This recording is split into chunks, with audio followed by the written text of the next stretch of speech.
Ladies and gentlemen, welcome to the Animal-Based Dad podcast. This is the show where between my guest interviews with subject matter experts and topic-specific deep dives, the aim is to arm you with actionable insights and information on how to prioritize your metabolic health and improve your overall health and well-being. Ladies and gentlemen, welcome to the Animal-Based Dad podcast. I'm your host, Ricky Duplessis, and I'm back with the fantastic Neill Friedman once again for what will be the fourth and the final episode in our little mini-series, our collaborative mini-series together. Neill, welcome back, sir. Thank you very much. Good to be here. All right. Excellent. Neill, so far we've got 3 episodes under the belt. We've done our first episode where we gave an overview of the series, but the predominant focus of the discussion seemed to be around energy conservation and how your body uses energy. We then went into the second episode where you gave a masterclass, albeit in a crash course format, on how to think critically and use your observational skills to evaluate what you think holds water, what you think doesn't, so that people don't get sort of bewildered by headlines and get information overload. In the third episode, we spoke a bit about nutrition and touched on some sort of entry-level nutritional guidance, what people can look to try, things like intermittent fasting, eating whole foods, staying away from processed and ultra-processed stuff. And then in the fourth and final episode, which is today's episode, we want to talk about exercise and recovery. And you've grouped those two together because I think they're intrinsically just linked. It makes sense because they play off on each other so well. But I think maybe a good place to start is just a quick overview of our own sort of journeys from an exercise perspective. We're both South African. We both live in the UK now. I know you still play rugby, so you're obviously an active guy. I've always been an active sort of guy. I think it's very much entrained in the culture from which we emerged. But I'm mindful that not everyone is like that, because I know many people who haven't done much exercise, if anything at all, since they finished school and the sort of mandatory extracurricular activities ended. So maybe that's a good place to start. Is just talk about what exercise means to us and why we do it. I agree, yeah. And I think I'm going to ask you to lead off with your story. But before I do, you just mentioned something that's just triggered a thought in my mind. Is sometimes how that school environment and that relationship between school and exercise really affects what motivates people to exercise in the negative way when they're older. And the point that I'm trying to make is that back in our day, where PE was a compulsory subject, and some people obviously loved it and others hated it. But what was one thing that was consistent throughout my schooling, and I don't know if it was the same for yours, and I don't know if the story is the same for people that grew up here in the UK, but I think it was. But generally, exercise was associated as a punishment. If you didn't do something compulsory wise, so first, if you didn't want to do PE, there was a price to pay for doing that, for not doing it. But also, if you didn't partake in the class or something, you would be made to do something harder. I remember, I think health and safety would do their head now, but we used to have the climbing ropes in the gym. We have to climb to the top of the school hall on the climbing ropes. This episode is brought to you by my work as a Zinzino independent partner. To find out more about Zinzino and their pioneering work in test-based personalized nutrition and how this can help you take the guesswork out of your personal health journey, please have a look at the episode description and complete the short survey linked therein. This episode is also brought to you by my new tech startup, Biosim Technologies. At Biosim Technologies, we are creating intelligent, technology-driven solutions for human metabolic health, empowering individuals to embrace a biology-first approach to their lifestyle, health, and wellness. To keep up to date with our progress at Biosim Technologies, please look at the episode description and join our mailing list, where you will receive periodic updates on the exciting things that we have underway. It was linked to very competitiveness, which means that if you weren't a naturally competitive person, you didn't want to do the exercise for exercise sakes because you were just scared of being ridiculed for coming last or whatever it was. Yeah, and that sort of thing. So I think a lot of exercise, I think the school system in many ways turned exercise into a punishment and a negative. Yeah. And I think that's had massive implications for people and still has implications for people going forward. So I will say now as kind of a little watchword and then ask you to tell your story.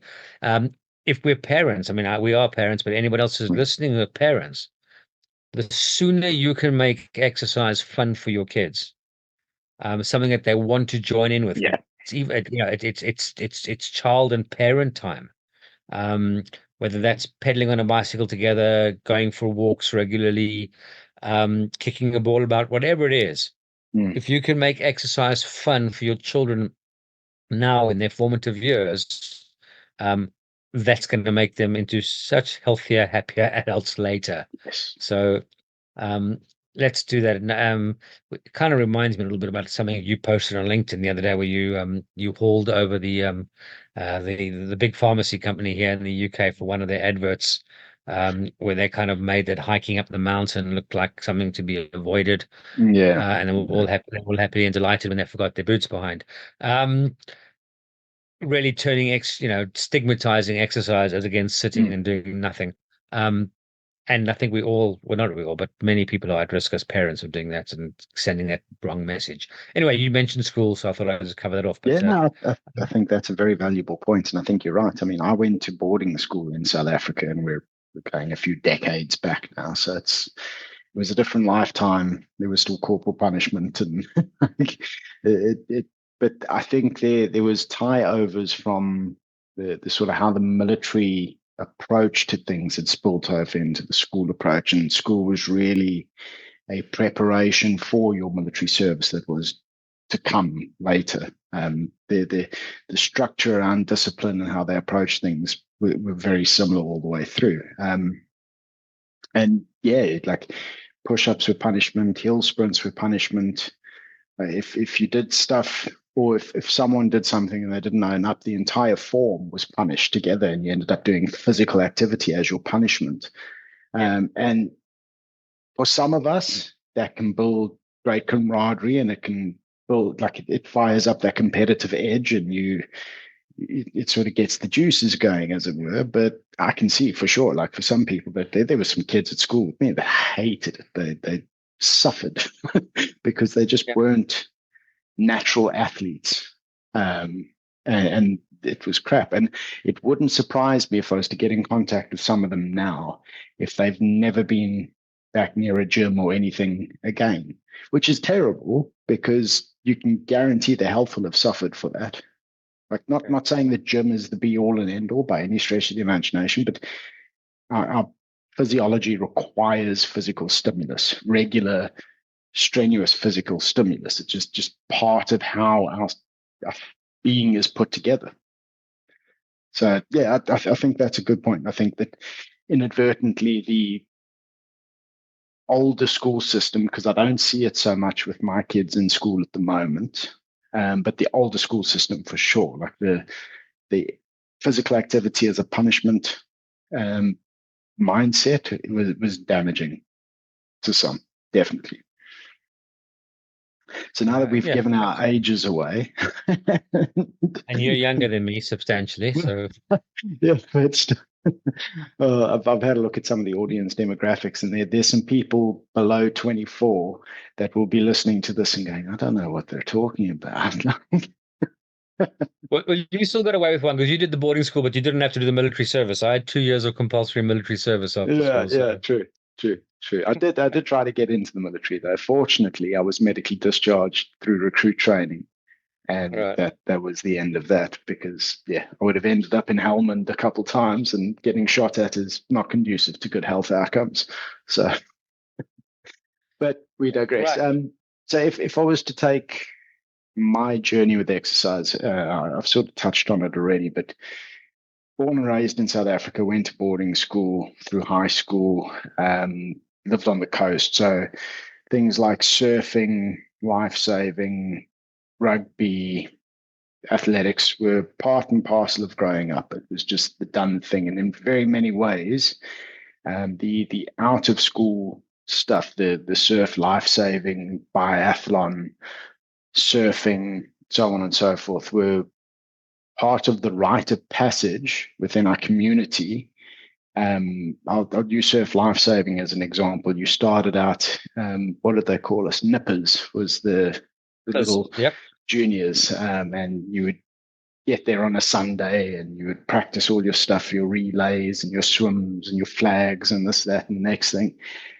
And then you'd go off and compete, do interclubs and then nationals and all that sort of thing. And then as you grow up, then it was sort of like a rite of passage because you graduate from nippers into the actual life-saving club and you'd be one of the lifeguards on duty on a Sunday looking after the public and still competing, still training, doing all of that sort of stuff. So being on the beach and physically active was part and parcel of growing up, and it was part of the rite of passage within the community because that's how you earned respect, that's how you earned status, that's how you sort of found your place and your niche, at least within the circles that I was part of. So physical activity is, it's not that it's always been important.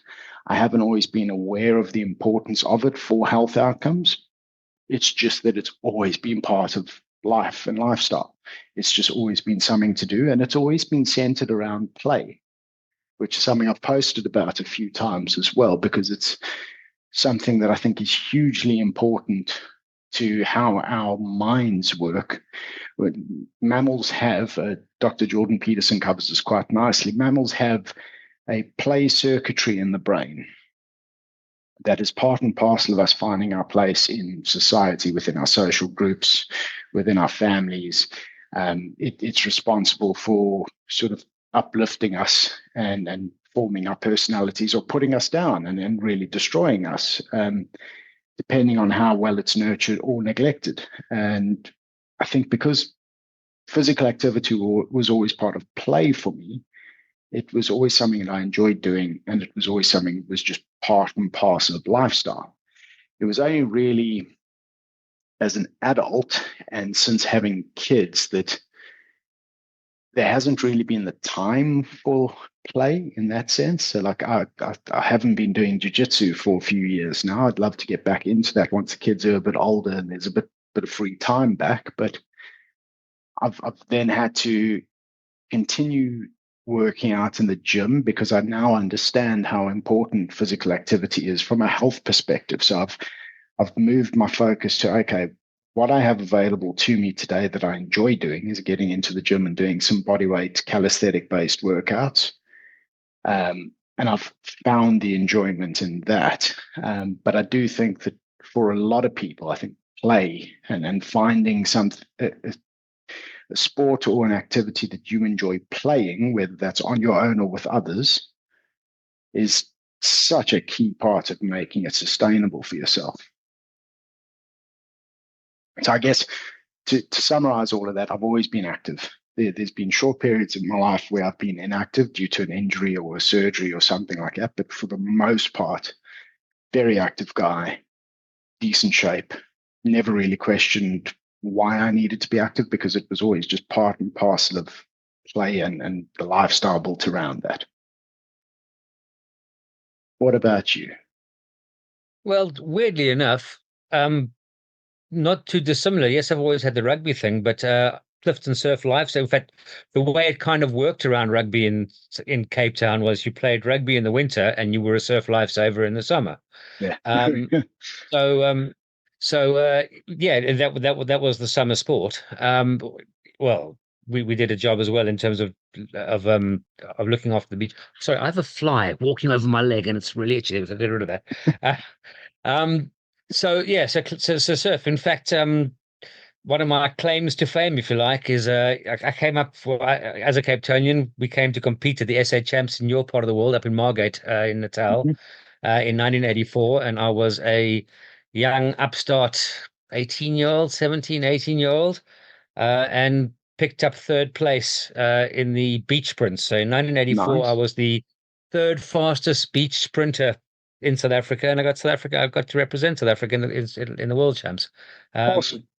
in surf lifesaving. So there you go. I also went Nice. through an initiation ceremony for being at my first SA Champs that you would never legally get away with No, no. anywhere in Yeah, the world in today's society. It yeah. cannot be discussed. It cannot be talked about. But I will say, on the visible side, I returned back to my parents' house in Cape Town with no eyebrows, uh, amongst other things. Yeah. So for me, growing up, it was life saving in the summer. It was rugby in the winter, and that was very active. In fact, I was terrible academically at school. Um, but my entire social side and stuff was around the fact that I played rugby at school. Yeah. You know, the kids that wouldn't have played with me from a social perspective under any other circumstance would make sure they picked me for the touch rugby side that we played at every break time. So do you know what I'm saying? So Yeah. rugby for me, and weirdly enough, that's lasted even though I took a big break, which I'll cover through now because I emigrated from South Africa to the UK here in 2006, and literally the first thing I did when I got here was found where my local rugby clubs were and joined a rugby club. Hmm. And my entire social circle in the UK is built around the friends and the people and my teammates in the rugby that clubs that I play for. Nice. Um, it gave me an instant family in terms of a friendship family. So when Mm. I came over here, I came over ahead of my wife and children. So they were 3 months behind me.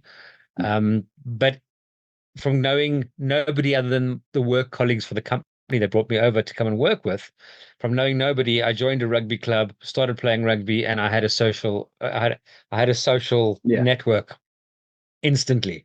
It allowed me to integrate into the UK very, very quickly. So rugby fills as always filled that space from my social Nice. perspective. But what happened to me is I played relatively competitively all the way up until under 21 level. I broke my collarbone playing under 21 level in a practice warm-up game.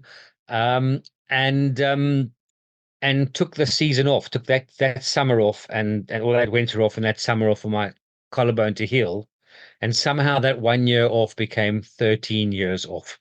Mm. Um, 13 years of no exercise, 13 years of getting into the corporate world, developing as a mature adult, if you like, and getting all the responsibilities of life, and at the same time just getting fatter and unhealthier.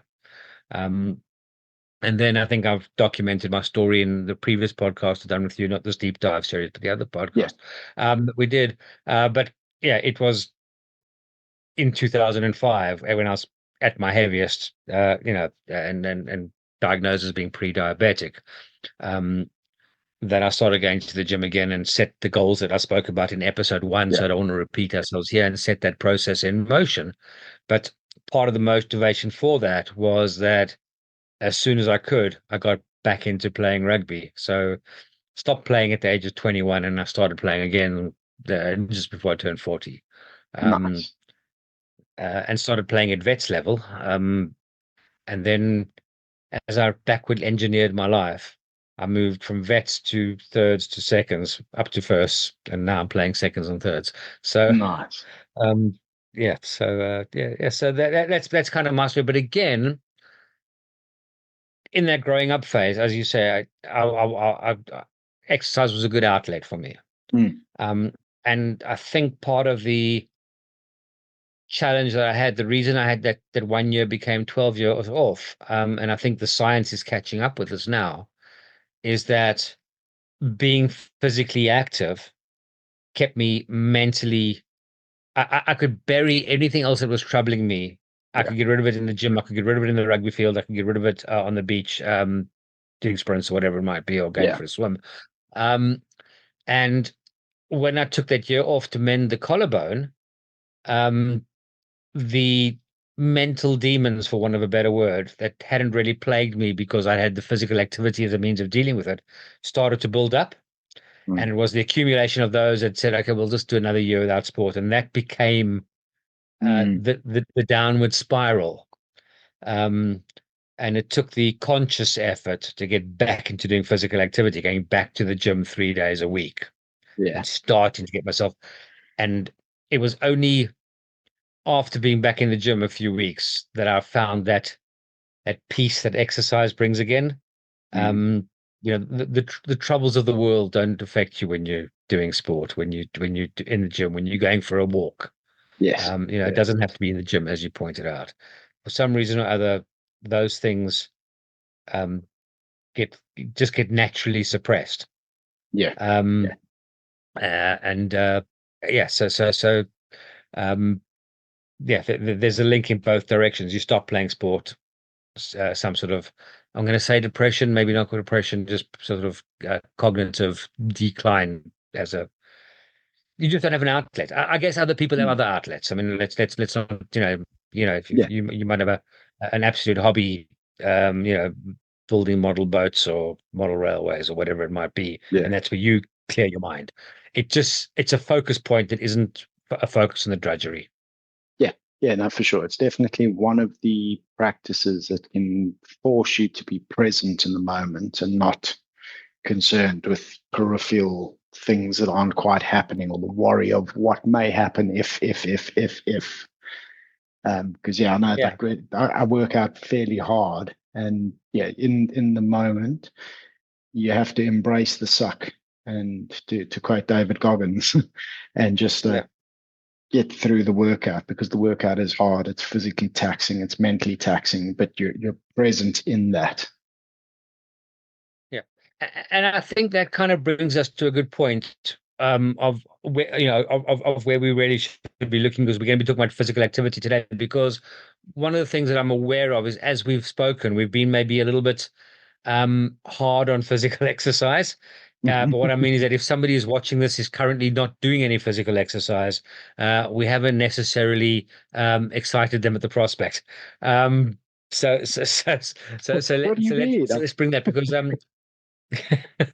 I think we've given some of the benefits, but we haven't really we've made it sound quite tough, I think. So let's just remind people of the basic premise for these podcasts, for this deep dive series. We've said that for each of our three um, subject matters, i.e., nutrition, physical exercise, and recovery, which we'll get to today as well, we're going to give people three simple options to choose from to Yes. get them started, and we're going to try and keep it simple. All right. Yeah. So I think let's start to work towards in our conversation towards what we're talking about, and present those three options and present the Yeah. different options. All Cool. right. Um, Probably worth saying here. I don't know if I've got it in my bio or not. My undergraduate degree is exercise and sports medicine. Hmm. Sorry, exercise and sports science. Get that right. Yeah, so my BSc is exercise and sports science, and I just want to put something around that, and this is just to put some context to that. But also, if there's anybody who's maybe currently a personal trainer or looking to be a personal trainer and wants to move themselves up to the next level and maybe get a degree, or just a young somebody going through the school process, one that's under 24s you were talking about a few moments ago. Hmm. Um, Probably just worth noting that everyone kind of seems to think that an exercise and sports science degree is all about people who want to go and work as a sports scientist at Manchester United or their favorite football club, rugby club, whatever, cricket club, whatever it might be. And while there is an aspect to that, which is kind of the sports science side of it, it's also Hmm. pretty really worth noting that the exercise science is more about exercise as medicine. It's more Yeah. about being able to understand the human physiology, anatomy, biomechanics, and applying that to health and well-being. So be aware that exercise and sports scientists, because you can choose your modules as you go through the university process, as some will, as they go through, will choose modules that focus on coaching and Hmm. specifics. They might choose something like sports psychology because they want to go into working in the elite sports space. But the vast majority of the research work that is done in our research labs, our sports research labs at the University of Northampton, where I am, is working with developing muscle training plans for people that are recovering from strokes, Yep. um, looking at the effects of using stretching to counter some of the effects of aging, And we do a lot of work around falls prevention. We spoke about falls, I think, in the Yeah. first or second episode of this deep dive, so I don't want to repeat myself. But but falls are a very costly thing, costly to the individual, costly to the family, and costly to the state in terms of elderly people when they fall. Yeah. Um, so understanding exercise as a tool to be able to prevent those Mm. is part of exercise science. It's probably just worth putting it out there that it's not just about about wanting to go say Yeah, become for the sure. So it sounds like the sports science side of it is performance focused athletes, competitive stuff like that. But the exercise science part of it is longevity and well-being over the lifespan. yeah. And it's quite interesting. I noticed when I did my undergrad degree to see how many of the obviously I was a slightly more mature student than most, but watch how many of the youngsters came into the sports science program because they were motivated by the idea of doing their elite coaching. But Hmm. by the end of their 3 years, they had actually changed and actually realized that they could actually do more good in the world, Yeah, um, as well as being more employable. There's only so many elite coaches out there. yeah, yeah, There's a lot more employment opportunities in general health. So yeah. it was interesting to watch people transform over the 3 years of their student journey um, to um, to looking at that. Right. Nice. So yeah, we've got a little note here on our notes here that says muscle as medicine. And we said, yeah, the Yes. link between strength, metabolic health, and aging. Hmm. Um, so I think it maybe put some meat around that muscle, so to speak. Uh, all right. So and let's go back to our very first premise from the first episode. It's all about energy. Hmm. So when we spoke about nutrition in the last episode, we spoke about energy supply, the supply Hmm. of energy that we take in, and obviously physical exercise is the other end of that coin. It's about increasing the demand, but it's also about giving room to store energy. So we touched on this a little bit in the nutrition episode Yeah. 3, where we said that when you eat sugars is what we were focusing on them, but so glucose your body either uses that straight away to fuel activity, and whatever isn't used, it's going to store away. And its first choice is to store that as glycogen in the muscles, and Hmm. then after that, as glycogen in the liver.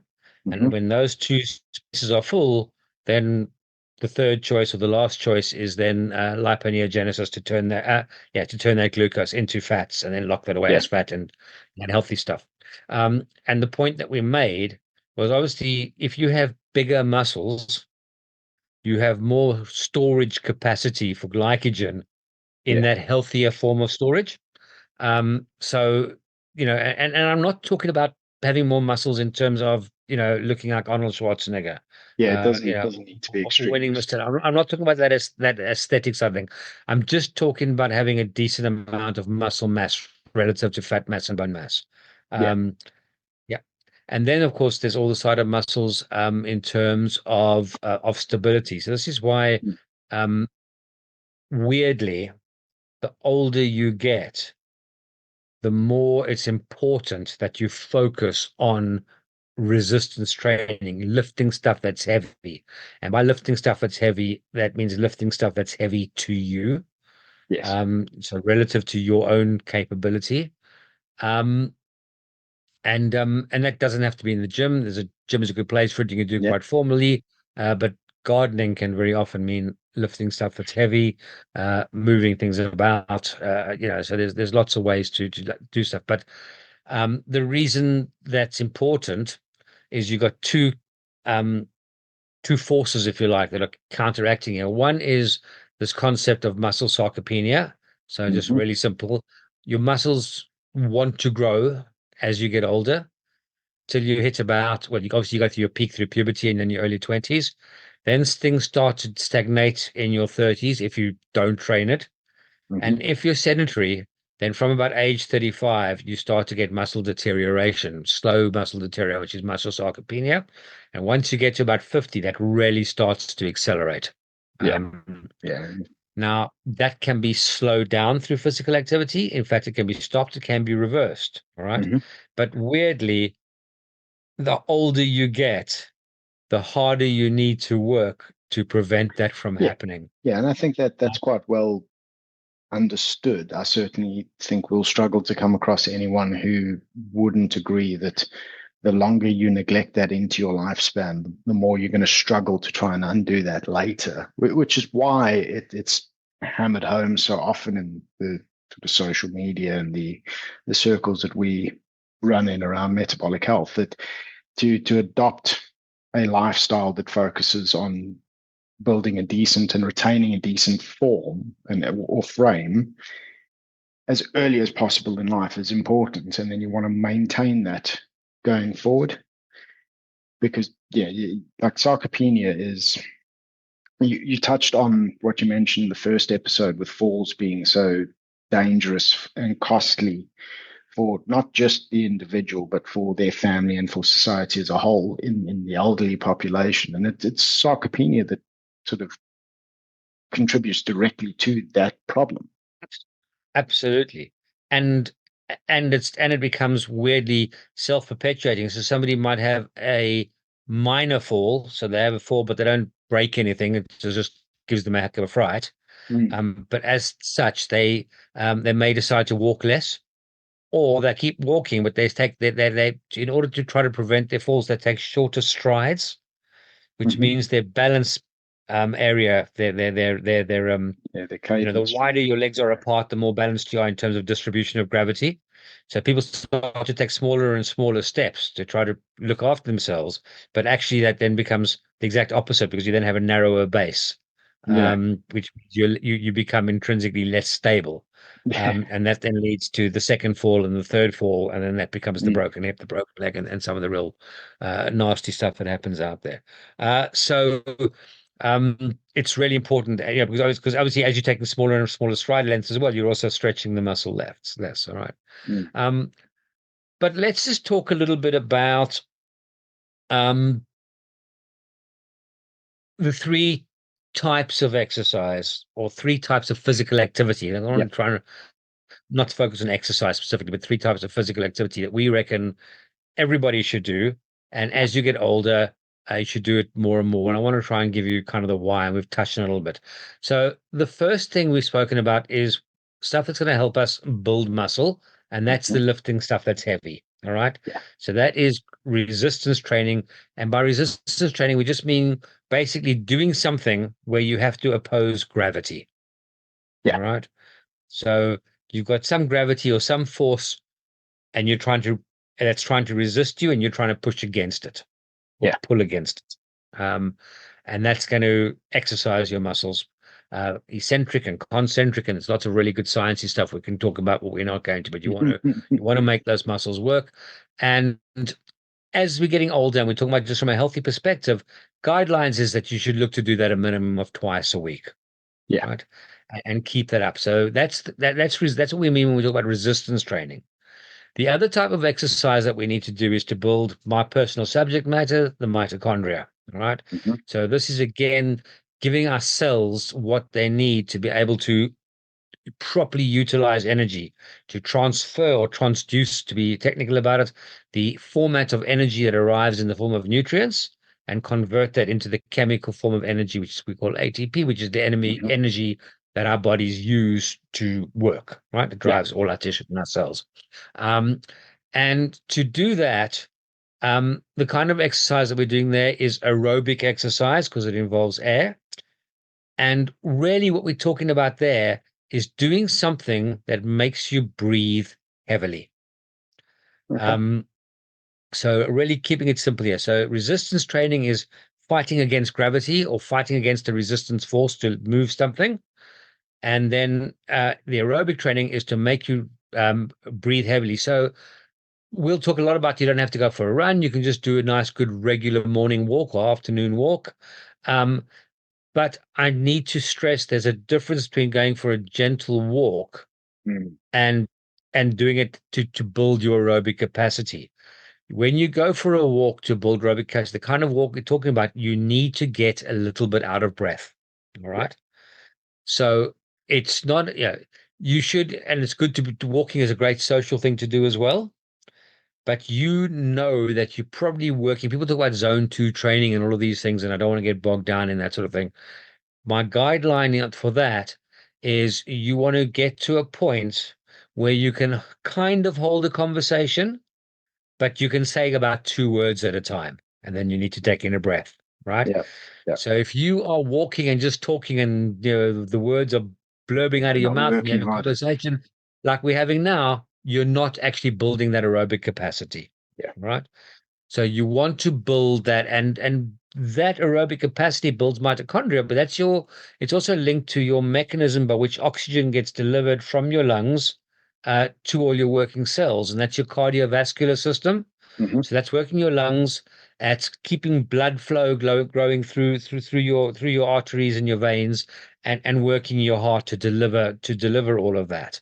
Yeah. All right. So your heart rate needs to come up, which and signal this shortness of breath. Not that you've done a sprint and you now need to stop and you can still have a conversation, but in short word bursts rather than being able Yeah. to just speak. So that's the second type of exercise that you should be doing. Um, one of those places where the government guidelines seem to be pretty spot on. So about 150 minutes a week Just of over being two in an hours aerobic space. spread Yeah, out across the. Okay. 3 half-an-hour walks for 4, whatever, for, Yeah. so you can, yeah, so so 150 minutes a week is kind of good guidelines on that. And we'll maybe talk about that again in our 3 rules. And then the third exercise type thing that we should do is stuff that invokes our sense of balance. All right. Okay. Our flexibility. So, and again, this becomes much more of a criteria as people age, but it's Mm. harder to do for the first time when somebody suddenly tells you at age 65 you need to start stretching, right?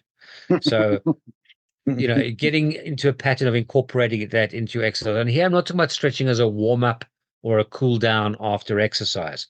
I'm talking about um, focused type of stretching and focused Okay. type of balance exercises. Um, One of the simplest things people can do, and I'm talking about now somebody of maybe 60 plus, or as you're building towards that, or if you feel you got issues that you need to work with in terms of developing your balance, is balancing on one foot, Hmm. both sides. Again, if you're not very good at that, have a chair or a table close to you that when you lose your balance, you can correct it. But what you want to build up to is a point where you can balance on one foot for 2 or 3 minutes, and here comes the kicker, with your eyes closed. Um, Yeah, and that's so not that easy. it's not that easy, right? So, because that actually also then develops our sense of proprioception.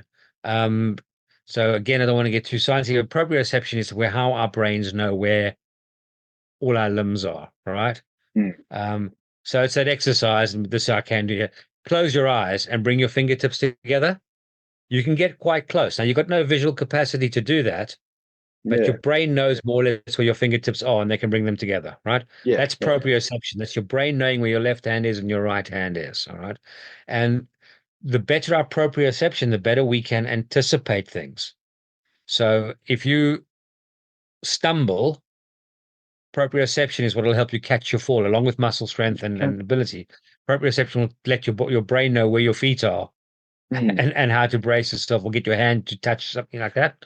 Um, so it's yeah, you can develop standing on one foot, both feet, first with eyes open, and then let's say then close your eyes for 10 seconds at a time and try and extend that at a time because you're then developing that proprioception as well because your brain then has to figure out where everything is, Nice. um, Yeah. and then Yeah. and then coordinate your muscles. So So it's if I quite was to try and summarize those three exercise types just into layman terms that make sense to me and hopefully the audience will understand as well. So we're talking about the first type, which is strength training, because that's what you're looking to build. That's the yes, outcome you want from it. The second time is fitness training, because that's what, again, that's the outcome you're hoping to achieve is to become more physically fit. And then the third one, I would call mobility training, because you're putting your joints through full range of motion. So stretching them, getting them fully contracted, fully extended, and building your balance, but then also it stands to reason that you'll be offsetting the possibility of injury if you were to use your example, stumble and need to catch yourself, because the muscles and the joints that you're using to correct yourself through that very quick action are used to being worked. Because I remember I've had a few fairly extensive knee surgeries in my life, and the recovery period from each, especially when I was younger, before I took the recovery seriously, had me physically inactive for a period of time. I remember after the first knee surgery, it was a period of about 3 months where I couldn't use the leg at all. I couldn't walk on it at all. And the surgeon, rest his soul, he passed away many, many years ago. But my family's doctor seconded on that surgery as the assistant. Leon Gravenstein, if you're watching this, I remember the story. And he fessed up sometime later that you would think, this was in 2003, you would think that they would have had some kind of a prop which would have held the knee at the angle that they needed it so that they could drill in to set where the metalwork was going to go for the ACL replacement. No, they had Leon trying to hold my leg at the right angle while the orthopedic surgeon was trying to drill and get stuff. And suffice to say, they got the angle wrong a few times, and I ended up with more holes through my feet and my tibia than were supposed to be there. And so I wasn't allowed to put any pressure on the knee whilst those filled back in. So there was a 3-month period where I wasn't allowed to walk on it. And coming off the back of that, simple things, and I remember quite clearly, like muscles that hadn't worked in a long time, joints that hadn't worked in a long time. When you stumbled on crutches and you instinctively put the foot out, that was sore, man. That really hurt. So I can see how it stands to reason. Like, you take someone in their 70s, 80s who have not looked after their mobility, and you'll see them walking through the supermarket like they're hunched over, and like you can just see it. You can imagine how a stumble for someone like that, whilst they instinctively try to catch themselves and correct themselves, they'll end up tearing something, hurting something, doing some damage. And there's another component to that. All of that is correct, and that's really, really key. But there's another component of that, and that is that we also remember we spoke about, I think in episode 2 or 3, I can't remember now, this kind of use it or lose it principle that our Yeah. bodies conserve things. So if we're not using things, they get shut down. And one of the big things around that is the communication, the neural communication from our brain to our muscles that coordinate. So this is something that people might not realize. When people start going to the gym for the first time to lift weights, so it doesn't matter how old you are, whatever it is, you go to the gym and you think you're getting ridiculously strong very quickly, because in the first 6 months, the increments as to how much you can lift goes up quite quickly. So you can not lift very much in the beginning, but over 6 months, you can actually increment quite quickly. And everyone goes, "Oh, I'm building muscle," but you're actually not specifically building muscle at that point. What you're doing is you're building the neuromuscular pathways, right? Mm-hmm. So basically, you're forming neurons, you're forming nerve connections from your brain to those muscle groups, so that you have more and more nerve connections that are able to then connect to more and more um, motor neurons, the muscle motor fibers. Fibers. Yeah. Yeah. So basically, as you develop this, your the brain connection starts to be able to activate more muscle matter because there's additional Yeah. neurons. So All right. you're So unlocking you're the developing this. capacity of what you already have. You're not necessarily adding more muscle Yeah, fiber at that point. at point. And then obviously once those neuronal networks have developed, and they're engaged, then obviously you can then lift heavier and heavier, and then your muscles develop, and you get whatever it is that you're looking to do within that. But the same thing then works a bit like the sarcopenia, right? If you're not using those processes, if you're not creating more and more of those neural networks, you're actually losing the connection between your brain and your muscles. Yeah. Yeah. I've Which actually got a means that very when you good. have that stumble, Yeah, sorry, So when you have yeah, that stumble, there simply isn't a connection there for your brain to be able to control your hands and feet and legs to be able to help you break that yeah, fall and stop that fall. You've simply lost that connection. So one of the reasons of doing all three of these exercises, but there's particularly around the balancing and the mobility side of it, is to make sure that we continuously maintaining and or developing these neural networks, these links between our brain and our muscles. yeah, So 100%. that's really important.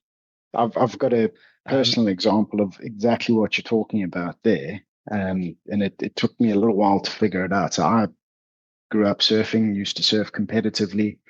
Surfing is a central part of who I am as a person, how I identify, and what makes me tick. And so coming across to the UK, my wife and I immigrated permanently in 2011.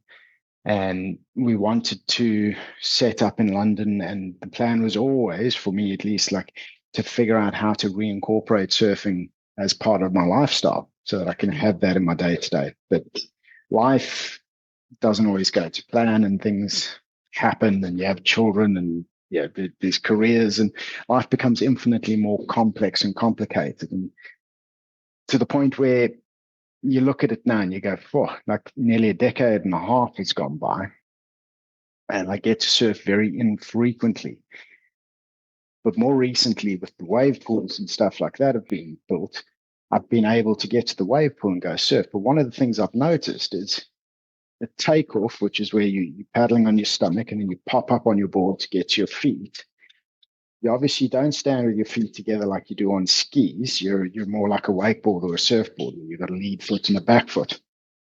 And getting up into that position, my front foot would not get all the way forward. It would drag across the board, and I would find that I would end up in a stance that was too narrow.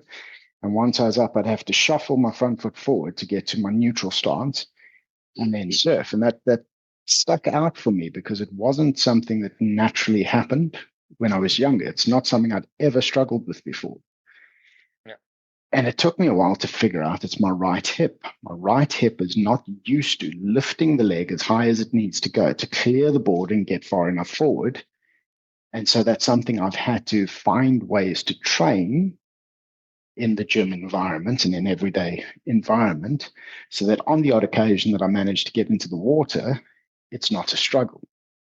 But yeah, like just that personal example where you talk about how if you're not using it, you lose that neural Yeah. connectivity and the muscle doesn't remember how to do what you want it to do.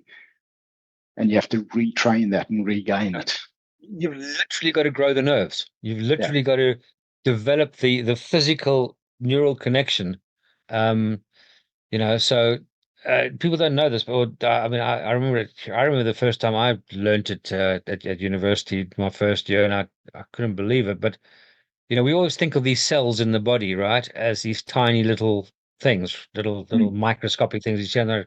But neural cells, the nucleus of the cell is in your brain, and the tail of that cell could be in your foot, right? It links to all your muscles. Yeah. It's a single cell, all right? So you have these huge, long, elongated cells that are one cell that That's run actually from your brain fascinating. I to, didn't realize yeah, that. yeah. So you have a cell where the tail of the cell, is I don't know, activating, your calf muscle, but theoretically, but the nucleus of that cell, that same cell, is up in your brain. It's a Hmm. neural cell. So you have these big long cells, and you got myelin sheaths around it that help you conduct the electricity down, et cetera, et cetera. Mm, But mm. yeah. So it's getting that cell to fire, and that cell's got to learn to activate and connect to all your motor fibers, Yeah. your muscle motor fibers. So yeah, so you got to develop that and maintain that. So, and that's also part of the process why then you can maintain. So we're talking about this from a health perspective. That's part of maintaining and developing neuroplasticity. So for Mm. many, many years, the medical stroke science community thought that our brain, we couldn't grow new brain cells, right? That as you aged, brain cells started to die, and we couldn't learn new stuff, and we couldn't grow new brain cells. And then I don't know the science around neuroplasticity. I don't know when it started, 10, maybe 15 years ago, and now it's highly developed. And now we know that's just not true, right? Yes. So it's never too old to learn new stuff, and it's never too old. You're never too old to either redevelop or develop for the first time neural pathways Mm. that you never had before. Yeah. So yes, they're easier to develop when you're sub 4 years old Yeah. and you're just Yeah. creating all these monster new highways, neural highways in your brain. But neuroplasticity it, there's no age limit to it, and it's important. It's one of those reasons why you should keep learning in your old age or older Yeah. age. Don't stop learning. Don't stop doing stuff to educate yourself. Don't stop stimulating yourself, because if you stop, yes, your brain cells will those neural networks will fade away in terms of energy Yeah. conservation. But you can maintain them, you can grow them, and exercise across the spectrum helps do all of that. So that's another reason um, why exercise is so important. Yeah. The other thing I just want to touch on, and then I think we should come down to our three options Cool. for exercise before we go to rest, is the difference between physical activity or physical inactivity and exercise. And you and I had a bit of a Hmm. brief chat about this before we came on and started recording today. Yeah.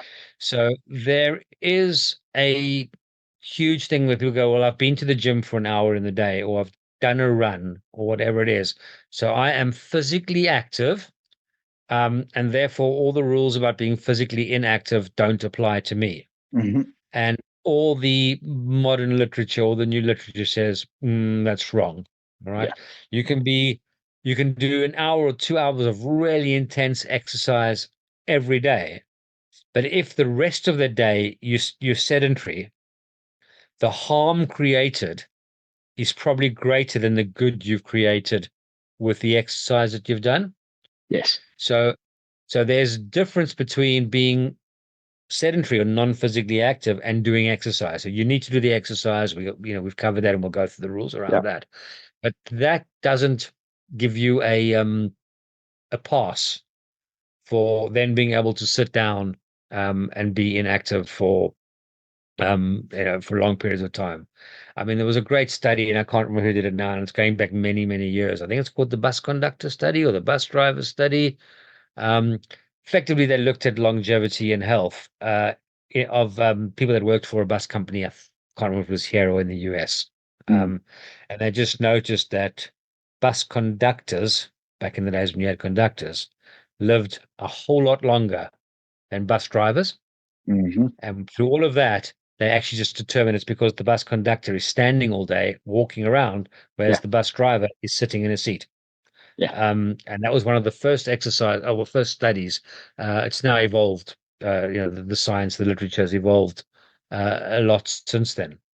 So it's really, really key that over and above doing what I'm going to call your formal exercise, or the stuff that you identify as being as exercise, over and above that, you need to also make a plan. It's going to be one of our rules to break up sedentary behavior.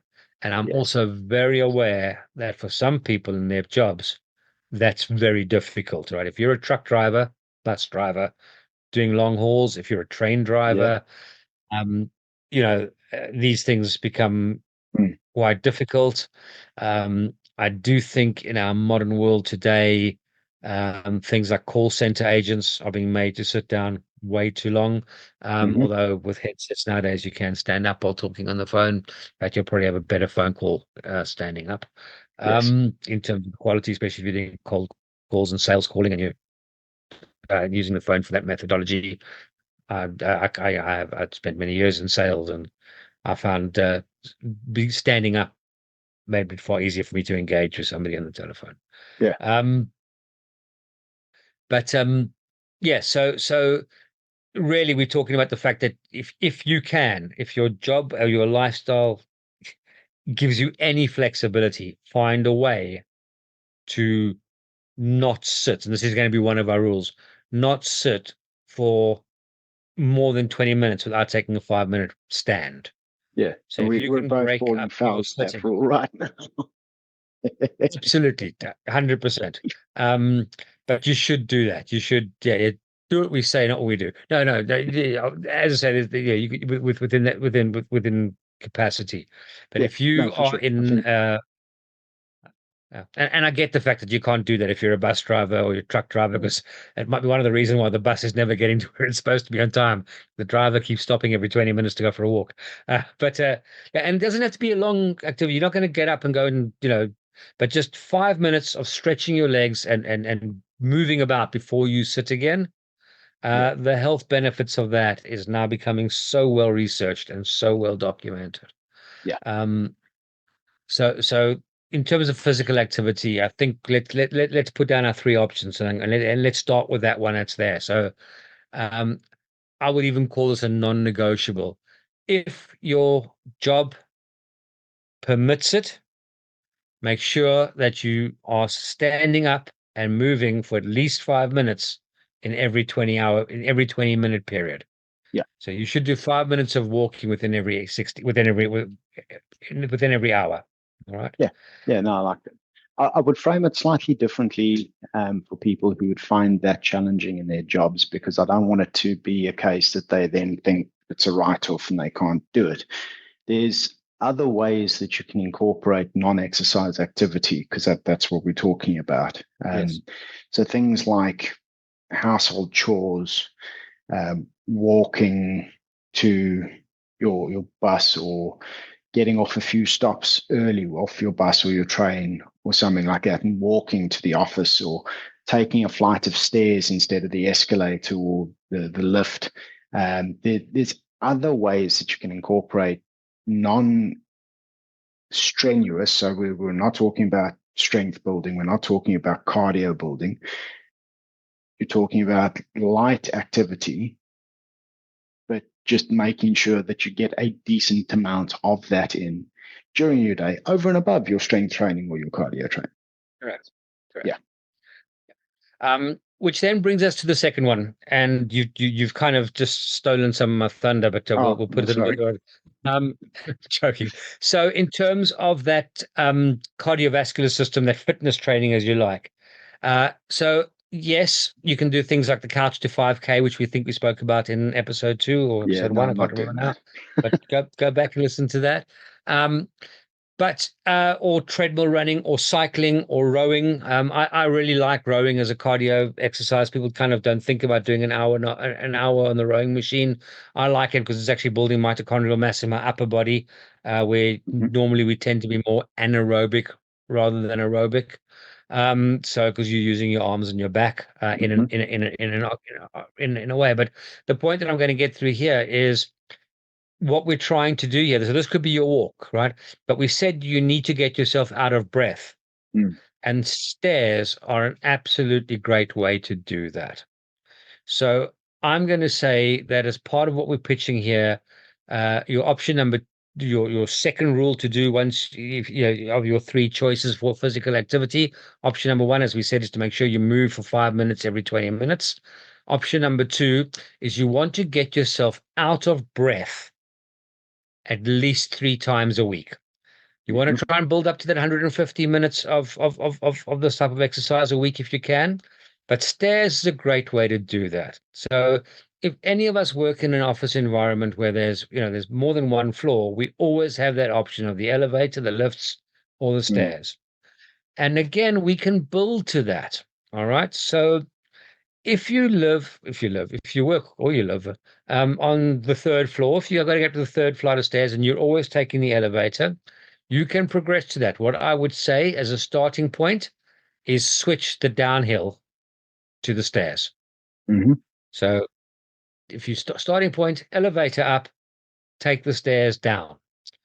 Weirdly, this might sound a bit counterintuitive, but actually, there's some good studies coming up now, and some of them actually comes out of our sports lab at the University of Northampton, showing that there might be actually a greater benefit to walking downstairs than upstairs from a muscle point of view, not the fitness mm, point of view, but the muscle point of view, because it's an eccentric exercise, right? So you are working eccentrically, what the gym rats would call negatives. Yeah. yep. Uh, so, and it's easier to do because gravity's on your side. You're working with gravity. Yeah. So lots of benefits. So I would say first point is make sure the downstairs is always the stairs, elevator up, and then start to break down the flights going up into the elevator. So if you've got 3 flights to go up to, you start up by walking up 1 flight using the elevator for 2.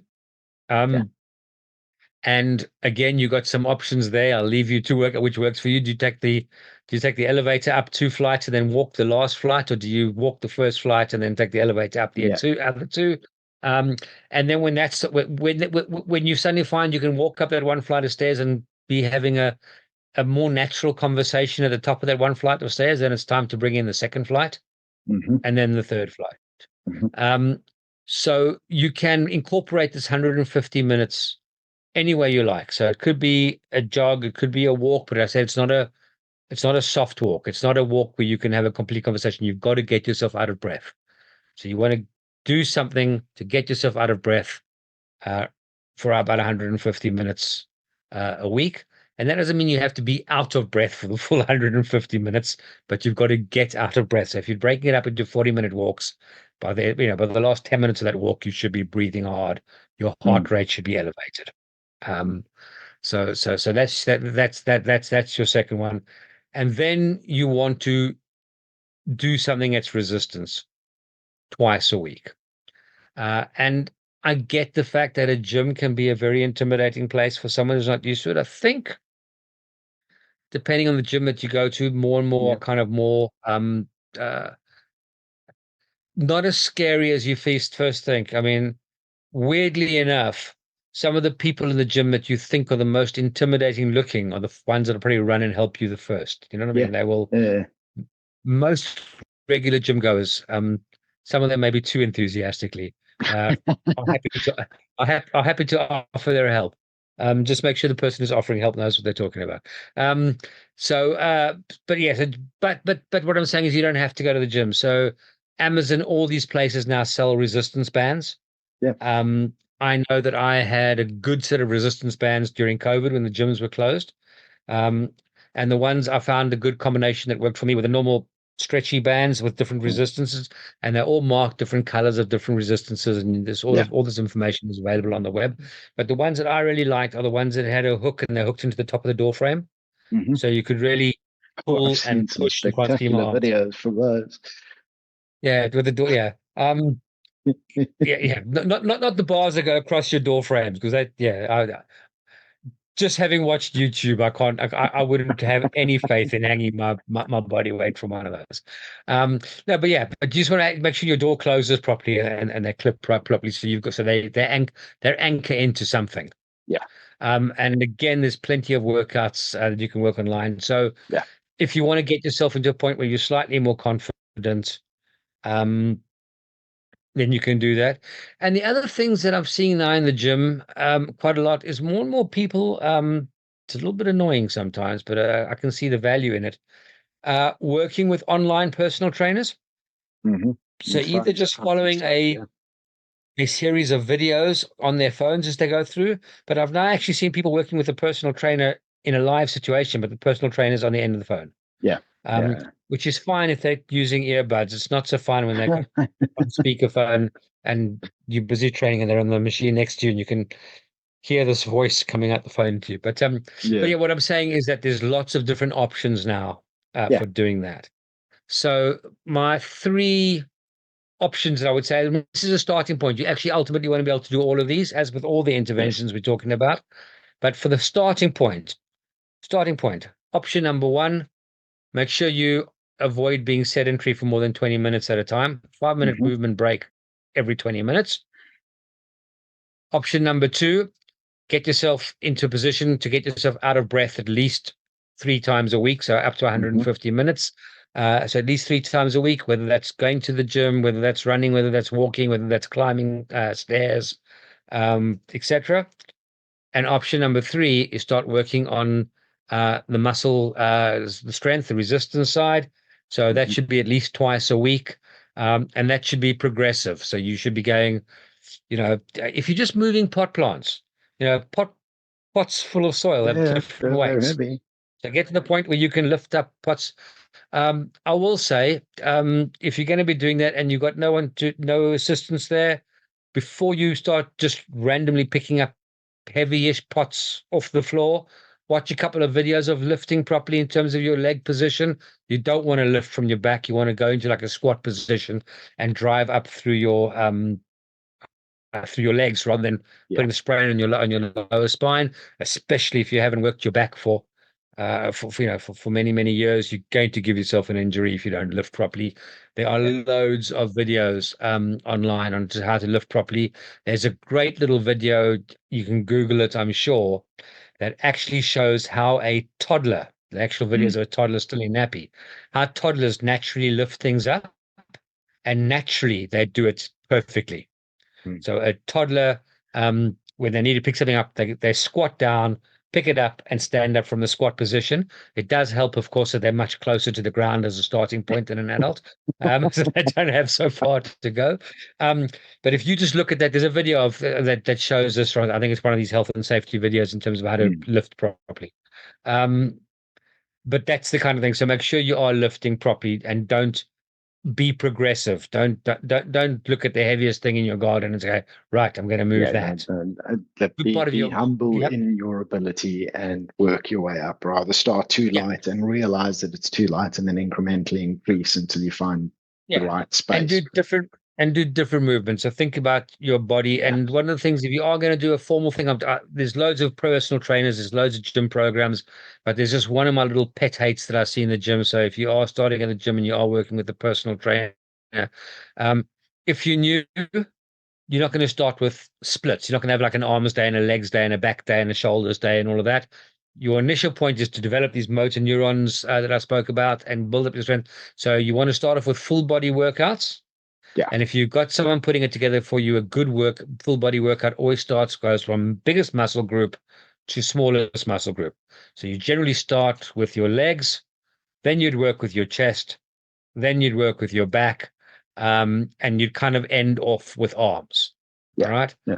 So I've seen personal trainers, somebody walks in the gym for a full body workout and they start off by doing curls, and I'm just going, what are you doing? Right? Yeah. No, I think most gyms have the circuit machines out. I think that's what you would call them.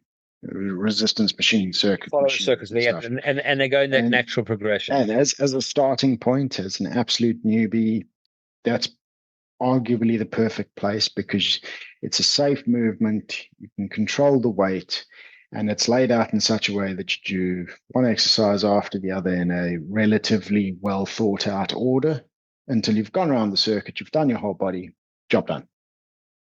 Absolutely. And use the machines as they're designed to be used. All those machines have little plaques on them that show you what movements. There are some people that do some weird and wonderful stuff on machines. They are designed to work in an anatomical manner. I think the best so standing on your head and leaning with your left toe over here and your right toe over there and pressing it out with your belly or whatever the hell some people are doing. Don't do that stuff. I've seen a dude on the hamstring curl machine, but he's lying the wrong way around and he's got his head underneath it and he's working his neck, lifting the bar with his head. You're just like, right. Why? Okay. Yeah. Follow. Yeah. Yeah. Do it. To go according to the machine. So I'm just conscious of time and we haven't got on recovery yet. So those are your three things. You're either going to break up your sedentary behavior, or you're going to work on getting fit in terms of getting yourself out of breath at least 3 times a week, or you're going to work on strength twice a week. And ultimately, you want to incorporate all of those till eventually you are doing all of those over time. And within all of that, because it doesn't take up any time, work on your balance and work on your stretching. You can do the balancing at home. You can quite literally stand on one foot and watch the telly for a while. Have a chair next to you, change feet. There's that wonderful movement that's supposed to be so linked to longevity, which is the ability to be able to go from standing to sitting cross-legged to going up again without having to use your hands and everything. I used to be able to ace that when I was 20, battle with it now. So definitely, work towards that. But just anything where you're focusing on your balance, so you're putting yourself into a little bit of a discomfort spot. And as I say, if you're doing it from scratch, have a table, have a back of a chair, have something near you that you can get yourself balanced, and try to work to being able to do that with your eyes closed and your eyes open. Yes. Happy with physical activity. So let's talk a little bit then about recovery. Yes. So we don't heal, we don't build muscle mass when we're active. All right. Correct. That's quite important, right? So we heal in between activity. So the Hmm. process of of building muscle strength and building muscle fibers is the cycle called MPB MPS, which is basically muscle protein breakdown. Very simply, when you exercise your muscles, you tear them very, very slightly, Mm. called micro tears, right? You're actually breaking them down. What then happens is when you finish exercising, you go through MPS, which is muscle protein synthesis, and that's when the muscles repair themselves. And because the body's really clever about these things, it goes, when it repairs, it says, well, we were that strength and we got broken a little bit. So now when we repair, we must make ourselves a little bit stronger. We need a little bit more Mm. muscle fiber. We need a bit more. And that's the recovery that we're talking about from there. In terms of the physical fitness, when we're exercising, we're pushing our heart rate up, and then when we finish exercising, our heart rate goes down to normal, but the heart actually learns to increase its strength. So you get a greater what they call stroke volume, which is the amount of blood that Okay. gets pumped Yeah. with every pump. And of course, the muscles around the heart start to develop. So this is why a person who's fit has a lower resting heartbeat than someone who's Yeah. They not get fit. Right? more bang for their buck with each pump. Yeah. With each pump. So the heart can actually work less when it's resting, but it can still get more blood with each pump because it's got this greater stroke volume. And the harder you work your heart to the working of it when you're doing the exercise, then when you recover, that strength increases. All right. Mm. So you want to try and bring your resting heart rate down. It's weird that um, I don't know what it is now today for a modern Tour de France athlete, since it's quite topical. But I remember, now I'm going to really date myself, when Miguel Indurain was the guy that was winning all the Tour de France's. Um, he had a resting heartbeat of 27 beats per minute. Oof. All right. Which is And he wasn't ridiculous, dead. and he wasn't dead. All right. So basically, his heart's capacity to pump blood, but at the same time, he could work. His maximum heart rate when he was working was again way higher than you would expect. So the Mm. fact that he could work it at a higher beat rate, but then that then gave him a much better resting heart rate. And of course, there are other factors that play into heart rates. If you've got some development of muscles of atherosclerosis, so your arteries are maybe starting to stiffen and clog up and getting a bit inflamed, and stuff that your cardiac surgeon might be a little bit worried about. Mm. Obviously, that's putting more resistance to the blood, which will affect your heart rate as well. So you need to be cognizant of all of these things as well. I'll put the caveat in here, if you do have a known heart condition and you're going to start doing the exercise, always pretty Yeah. good to check with your doctor and just make sure that I mean, doctors will recommend it highly, but just make sure that they kind of are aware of what you're doing, Yeah. and in case there's anything associated with that. I mean, again, it's one of those weird things about heart attacks. So people have cardio infarctions, um, and the first thing they do afterwards is they go, "Oh, I'm scared to exercise. I'm scared to work my heart." Mm. Yeah. The Scared to best get thing the you heart going. can do after you recovered from a heart attack is get your heart working, get yourself doing exercise as soon as possible. Yeah, and obviously not Um, not in extremes either, because everyone seems to. I no, don't know no, what it is about human nature, but we like to think of things in extremes. We're not advocating the extremes here. We're advocating starting at the point that you're at, and then incrementally challenging yourself little by little as you build up yeah, your capacity to do this. yeah, yeah. So you need to give yourself time to recover. And one of those things about aging, especially if you haven't done exercise before, is that the recovery time takes longer. Mm. So if you're going to be doing the resistance training, you've listened to what we've just said now about physical exercise, and you've decided you actually want to go into the gym. You're really keen on that. Um, and you want to go and work in the gym, I don't know, 5 days a week. You you need to think about breaking things up a little bit. So if you're doing resistance training, you maybe want to start off by doing that Monday and Thursday, maybe. So you got your muscles have time to do the recovery. Your neurons, that neural activity has time to develop. That Mhm. means you can do something else the other days. Doesn't mean don't do exercise. Yeah. Take the walk, for example, right? So if you're going to go to the gym and do a weights training session on a Monday, go for a walk on a Tuesday. Maybe do a slightly lesser session on a Wednesday. Do something, without legs, then do a different cardio exercise on the Thursday, maybe a cycle or the rowing machine or whatever it might be, and then a heavier work again on the Friday. Give your body time to recover. Yeah. Right. Overtraining. You hear You'll hear guys that train a lot about overreaching versus overtraining. Overreaching is pushing yourself a little bit harder than you should, but not risking injury. Yeah. Overtraining can set you back. Overtraining means something's about to go, Yeah. muscle wise. And the unfortunate part is it sneaks up on you and it goes when you're not expecting it. Yeah. But I guess I'm trying to think. What I was going to gut say is sometimes you can feel when something's on the verge of going, but I'm trying to work out if I can feel that just because I'm so in Yeah. tune with myself now, or if that's something that's natural. Um, I've you can't see the scars in here, but I've torn both biceps on the rugby field, Mhm. not the gym. But probably as a result of working them in the gym on a Friday and then playing rugby on a Saturday, Mm. potentially. But I've got to the point now that I can feel when a tendon's about to come away. I can immediately bring it down. And I was going to say that's a natural thing, but maybe it isn't. Maybe that's just because I've got used to knowing that. So You need I to don't be want to. paying attention.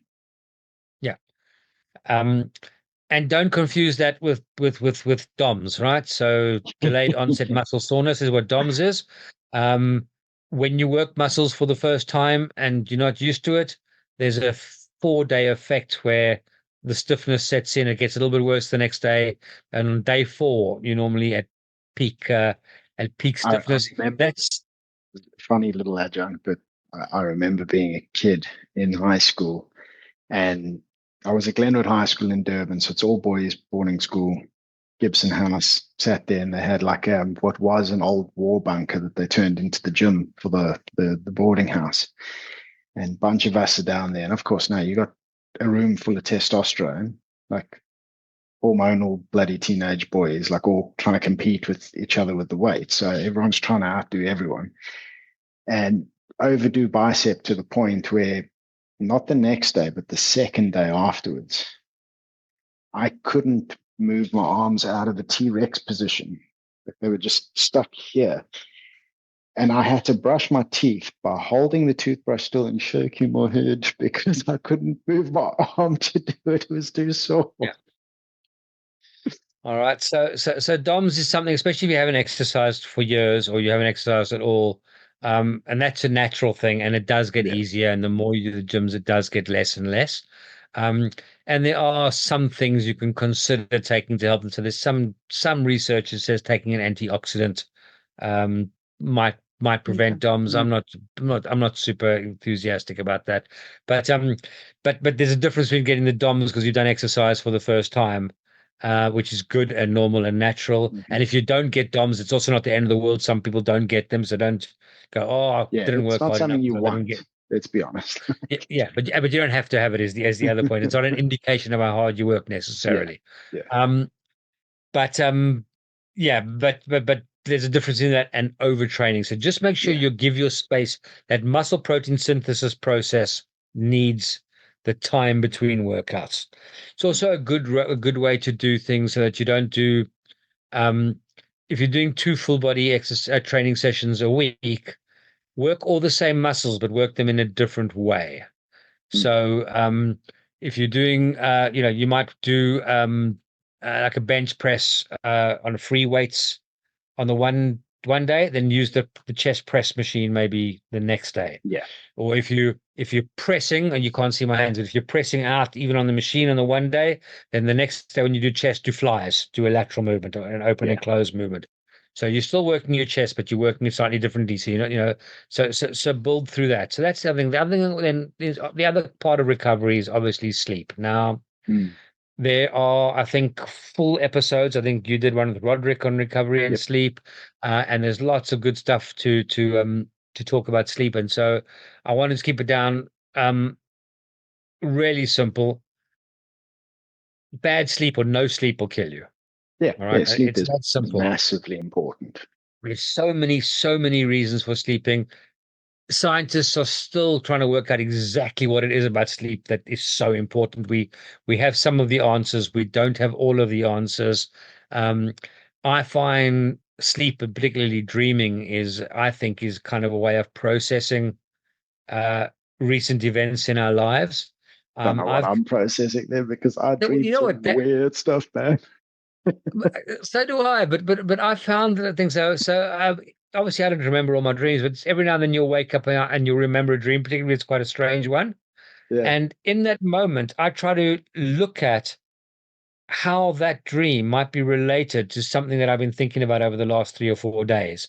And quite often, although it's weird, you can actually find the connection. Um, if you try, you can actually, you know what I mean. So it's not that you haven't. It's a different manifestation of that. Anyway, but that's just a thought that I've got Yeah. that's part Yeah. of No, that. for sure. But in terms of muscle recovery, etc., and one of the biggest disruptions that we have to our sleep at the moment is blue screens. You and I, but even what we're doing now. So it's now for Yeah. the It's ones of late. your listeners, it's now 3 minutes past 10. I generally go to bed at 10 o'clock in the week. It's Sorry. my bedtime. So I'm past my bedtime now, right? What that means is that at the end of this call, I'm going to pack up, go to the loo, brush my teeth, and within 10 minutes of being finished this podcast, I'm going to try and be in sleep. That is exactly the opposite What of we should be what doing. I'm going to advocate. All right. Um, to get the perfect sleep, this is your first option in terms of recovery. You should switch off all screens about 20 to 25 minutes before you intend going to sleep. Yeah. Um, it's not the mental stimulation that's the problem. It's Yeah. the blue It's light light. that's Yeah. coming from the screens. Because blue light is our brains pick that up in terms of a frequency as daylight. It's sunlight, and it's not our time to sleep as far as the way our Yeah. brain processes that. Um, so some of the tricks around it, you can get blue light filters that you can put on your glasses, or blue light filters that you can wear Hmm. at night if you're on screens a lot. Yeah. There's all those other little things that you can do, but the best one to do is just switch off the screen, switch off the television if you're watching television, switch off the laptop, switch off the phone. Um, for 20 to 25 minutes before bedtime, Hmm. read a book if you're reading. I like Yeah. to listen to the radio. So put the radio on, listen to music, uh, and do that because you don't need a screen for listening to music. So in order to improve sleep, so I'm conscious of time, we're going to go through the 3 steps. First option to try is get away from anything that emits blue light in terms of a screen 20 to 25 minutes before you go to bed. Do something else with your time Yeah. if you want. Um, we haven't spoken about meditation or mindfulness, which is a great recovery Hmm. technique. It's again a subject matter in its own, but again, that 20 to 25 minutes before bedtime is a great time to do that. Yeah. And you don't have to do the whole sit in the yoga position and hum and whatever it is. Might be good for your All it mobility, though. is absolutely, but just sit in a comfortable position, close your eyes, and here comes the part that always gets me. You can't clear your mind. I know that these yoga gurus and all that Hmm. will tell you about clearing your mind, clearing your mind, clearing your mind. I find that the answer is to distract my mind. So I know that some people who have a religious disposition, depending on their different religions, might do something like Hail Marys, Hmm. or reciting the Lord's Prayer, or going through some other sort of spiritual thought, set of words that you just repeat over and over again. Um, when I don't, it's been, to be fair, it's been a while since I just had this thing with the word calm. So I would sit and just let let my mind go and just repeat the word calm, soft, not out loud, just in my own head. And then I'd find that my mind would naturally wander. And as I'd find myself thinking about the day or the yesterday, the day, wherever, I would just then go calm, calm, calm, and focus on saying the word calm. Hmm. Um, and until the thoughts came back, and there'll be different thoughts, and that's just that was it's just find something to distract your mind, Yeah. other than the general thoughts, because yeah, otherwise these things that you read in the yoga books, clear your mind of all thought. Yeah, do that. I'm sure the Dalai Lama can. I can't. Uh, so yeah, so that might be that 20, 25 minutes. Next thing about recovery or focusing on sleep that's really, really important. Hold up your phone again, Ricky. Don't take that to bed with you. All right. Or if you do what Ricky does, Yeah. completely cover it Okay. up. So and switch it off. So the big thing that I hear from people is I have to take my phone to the bed with me because it's my alarm clock for waking me up in the morning. Hmm. I don't care if this sounds as nasty or as cheap as it is. Just go buy an alarm clock. All right. You can get loads and loads of alarm clocks, radio alarm clocks, things that don't have a blue screen. The old alarm clocks, the little hammer that goes bing, bing, bing across the bell. I personally I haven't got it on me, but I wear a Garmin watch, obviously that does it in I just have the vibration alarm set on. So that Yeah. wakes me up in the morning. It vibrates on my wrist.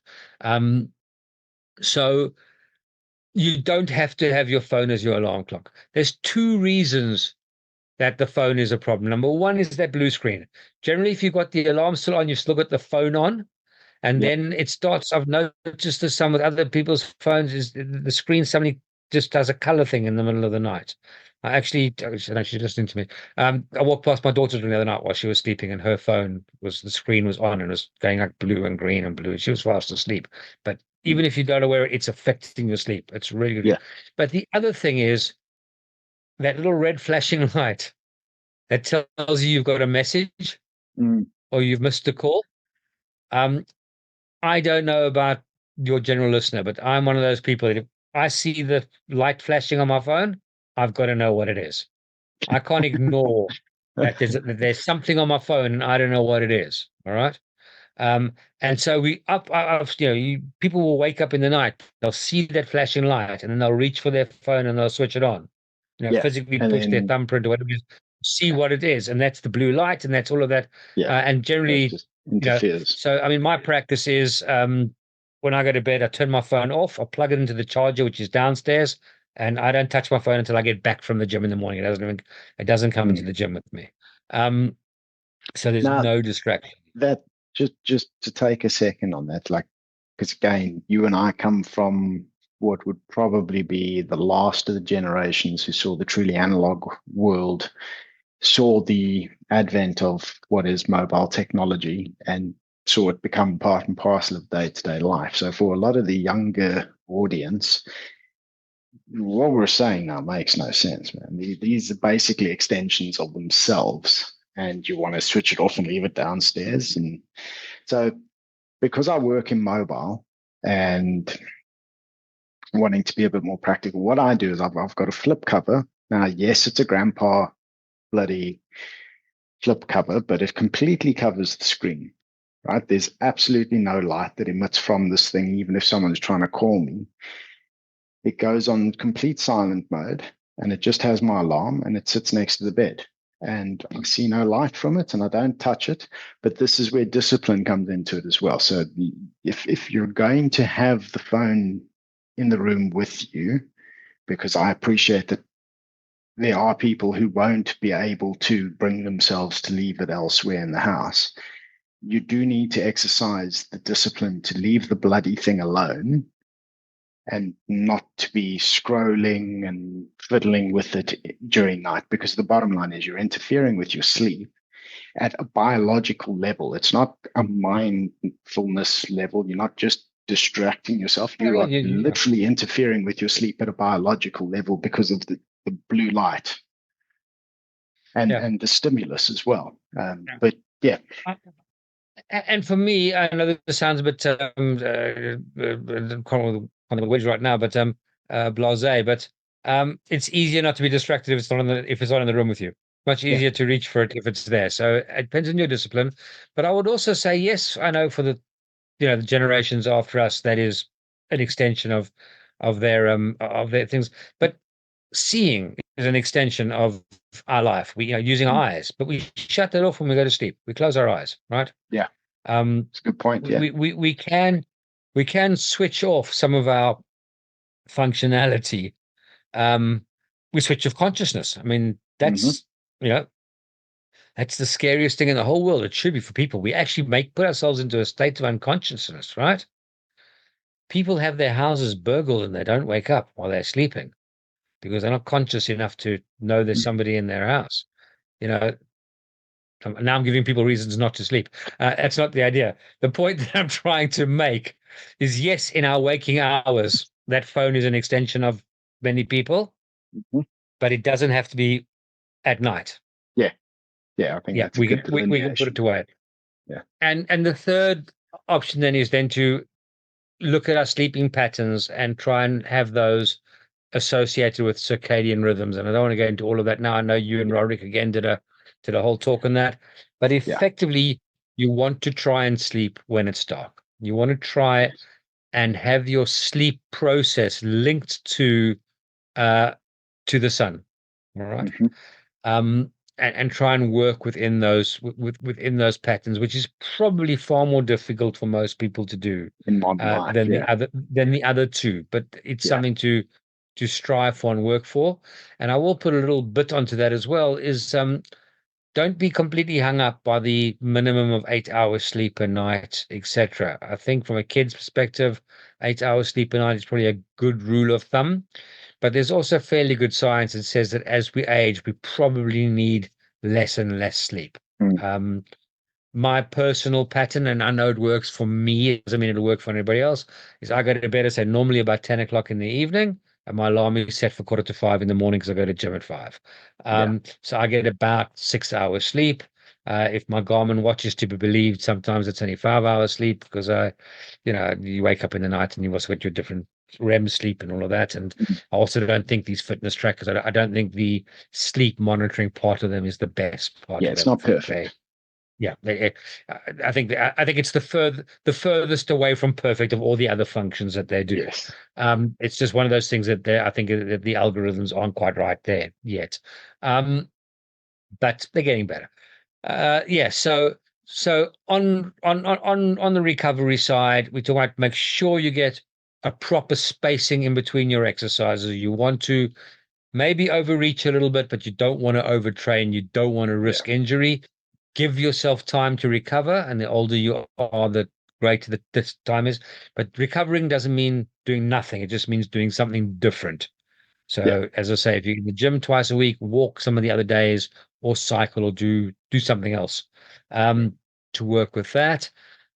And then with the sleep, our three options are, and you should do all of these, but again, pick one from the 3x3 grid to start off with. Turn all screens off 20 to 25 minutes before bedtime. Mm-hmm. Use something else to wake yourself up with that isn't your phone. Either have your phone off, or so that the screen and all lights are completely invisible to you, or just the phone in a different room to you, on silent, obviously, so that you don't have that blue light and that distraction anywhere near you. And then try and get your sleeping in line with your circadian rhythm. Or with the natural sunrise, which means you should sleep longer in the winter than you do in the summer. And I will point you, maybe in your notes, Ricky, you can just put a link to your chat with Roderick about that, because there's far more detail in there. So we don't need to cover that in quite detail. What I did want to do was finish this episode by kind of trying to sum it all up.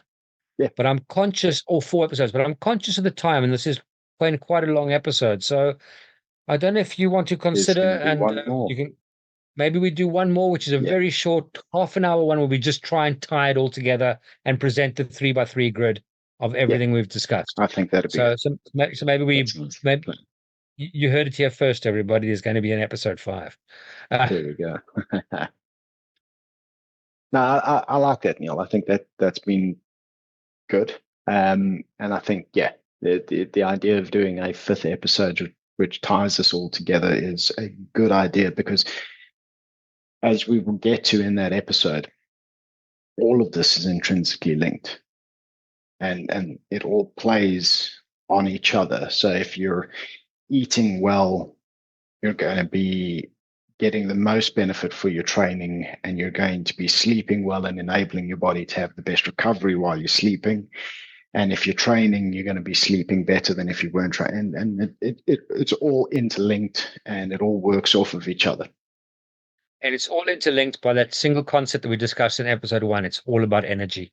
Yeah. It's all about energy supply, energy demand, and our ability to be able to manage our energetic systems properly, because that's what makes us healthy. If we can balance energy in terms of, and I'm not talking about the energy in, energy out model. I'm talking about the stuff we talked about in episode 1. So go have a listen to that if you haven't already. Because that's what ties all of this together. But maybe we'll make a little note of that in our 5th episode. We'll just why energy is the central theme to all of this. Perfect. Looking forward to it. Thank you very much. Brilliant stuff. Well, thank you, sir. It's been good. Thank you for your time, everyone. Have a good evening. Ladies and gentlemen, thank you very much for watching the episode. I hope that you found the conversation meaningful and informative, and I hope that it has empowered you with some tools and insights that you can take to tweak and improve your own lifestyle approach in pursuit of optimal metabolic health outcomes. If you've enjoyed the episode, and if you're enjoying the podcast, I'd like you to do me the kindness of please subscribing to the channel, giving it a like, maybe even giving it a share. Help to raise awareness and get the podcast in front of as many viewers as possible, because it is my passion to try and help as many people as possible to understand more of the nuance around metabolic health and how to tweak their lifestyle in pursuit of optimal outcomes. Also, if you have any constructive feedback, things that you think I could improve on, any critiques, any criticisms, please do feed them back. I give you my solemn word that I will take them seriously, and I will, to the best of my ability, work to improve and to give you a more refined and more targeted product as a result of your feedback. So I will take it seriously, and I'll do what I can to improve the show. But again, thank you very much for watching. Keep thriving.